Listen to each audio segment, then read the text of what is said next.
রাজ্যে পিএম সূর্যঘর মুফত বিজলি যোজনার বিশেষ প্রচার এবং নাম নথিভুক্তকরণ শিবির চলছে। শুক্রবার রাজধানী 79 টিলা জিবি সাব ডিভিশনের বিপরীত দিকের মাঠে পিএম সূর্যঘর মুফত যোজনার এক বিশেষ শিবির অনুষ্ঠিত হয়। ত্রিপুরা রাজ্য বিদ্যুৎ নিগম লিমিটেডের উদ্যোগে আয়োজিত এই মেগা শিবিরে উপস্থিত ছিলেন রাজ্যের বিদ্যুৎ মন্ত্রী রতনলাল নাথ। তিনি শিবিরের বিভিন্ন ব্যবস্থা পর্যবেক্ষণ করেন। পরে সাংবাদিকদের মুখোমুখি হয়ে বিদ্যুৎ মন্ত্রী জানান, সারা রাজ্যে পিএম সূর্যঘর মুফত বিজলি যোজনার শিবির হচ্ছে। এতে সাড়া পাওয়া যাচ্ছে, কিন্তু খুব ভালো সাড়া পাওয়া যাচ্ছে তা বলা যাবে না। তিনি জানান, এখন পর্যন্ত অনুষ্ঠিত বিভিন্ন শিবিরে 12,000 জন গ্রাহক এই যোজনায় নাম নথিভুক্ত করেছেন। এই সংখ্যা আরও বৃদ্ধি পাওয়া উচিত ছিল বলে মনে করেন তিনি। বিদ্যুৎ মন্ত্রীর মতে, জনগণ এখনও এর গুরুত্ব উপলব্ধি করতে পারেননি, তবে যারা এই যোজনার নাম নথিভুক্ত করেছেন তারা ভবিষ্যতে এর ফল পাবেন। কিন্তু সাড়া পেয়েছি। আপনি যে বলেন যে খুব ভালো সাড়া, সেটা না। সারা রাজ্য হচ্ছে, আগরতলা বেশি হচ্ছে। আগরতলা এর মধ্যেই 4-5টা শিবির হয়ে গেছে। মোহনপুরও শিবির হয়েছে। আমরা মফস্বলের শিবির করছি।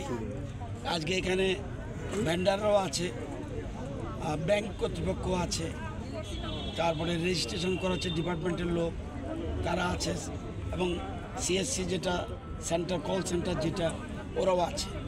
তো মানুষ ভালো করে এখনও ব্যাপারটা বুঝতে পারছে না বলে আমার মনে হয়। যাই হোক, আমাদের কর্পোরেটররা, বিধায়করা, জনপ্রতিনিধিরা এবং ডিপার্টমেন্টের লোক বোঝাচ্ছে সবাইকে, এবং সাড়া পাচ্ছি।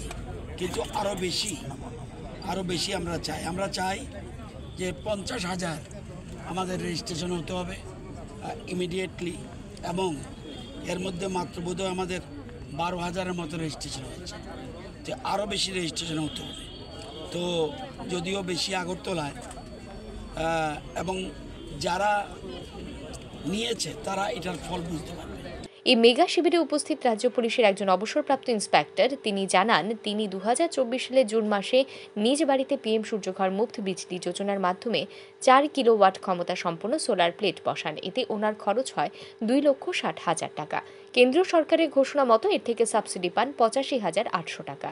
গত ডিসেম্বর মাস থেকে তার বাড়িতে এই যোজনায় বিদ্যুৎ পরিষেবা প্রদান শুরু হয়েছে। এর ফলে যেখানে ওনার বাড়িতে প্রতি মাসে বিদ্যুৎ বিল আসত 8,000 টাকা, সেই স্থানে গত ডিসেম্বর মাসে ওনার বাড়িতে বিদ্যুতের বিল এসেছে মাত্র 10 টাকা। জানুয়ারি মাসে এই বিদ্যুতের বিল এসেছে 34 টাকা। তিনি আরও জানান, এই 2 মাসে তিনি রাজ্য সরকারের কাছে 92 ইউনিট বিদ্যুৎ বিক্রি করেছেন। বর্তমান যে পরিস্থিতিতে দেশের বিদ্যুতের ঘাটতি বা সেই পরিস্থিতিতে আমি চেন্নাইতে গিয়া গত বছর দেখি যে প্রায় বাড়িতে সোলার লাইন নামাই আছে। সেখান থেকে আসে আমার মনে আগ্রহ হলো আমিও নামাবো। সেই অনুসারে আমি ত্রিপুরাতে আসা অনেক বিদ্যুৎ অফিসে খোঁজাখুঁজি করে দেখলাম যে তখন এটা লাগিয়েছেন, ব্যান্ডর আমি লাগিয়েছেন। হ্যাঁ, এটা লাগাইছেন। লাগানোর পরে আপনি আগে বিদ্যুতের বিল কত উঠতো? আগে আমার বিদ্যুতের বিল উঠতো 8,000 টাকা। এখন মাসে? হ্যাঁ, মাসে। এখন আপনার এই প্লেট লাগানোর পরে আপনি কত কিলোওয়াট লাগিয়েছেন? 4 কিলোওয়াট। 4 কিলোওয়াট। আপনি সরকারি যে সাহায্য, যেটা সাবসিডি পেয়েছেন? হ্যাঁ, 85,800 টাকা আমি সাবসিডি পাইছি। আচ্ছা, বাকিটা আপনি দিয়েছেন। তো এতে এখন বিদ্যুতের বিল কত উঠে?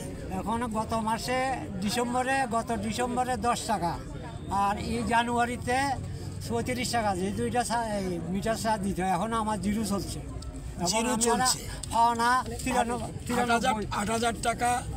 8,000 টাকা বিদ্যুৎ বিল উঠতো, এখন আপনার 10 টাকা আর 34 টাকা উঠছে, এবং শূন্য চলছে এখন। এখন আমি আবার 92 ইউনিট আমি পাওনা আছি সরকারের কাছে। উনি উল্টা পাও না, এই 92 ইউনিটের পয়সা উনি পাবে।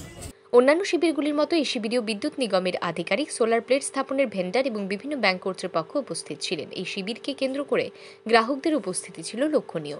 ব্যুরো রিপোর্ট, আর ই নিউজ।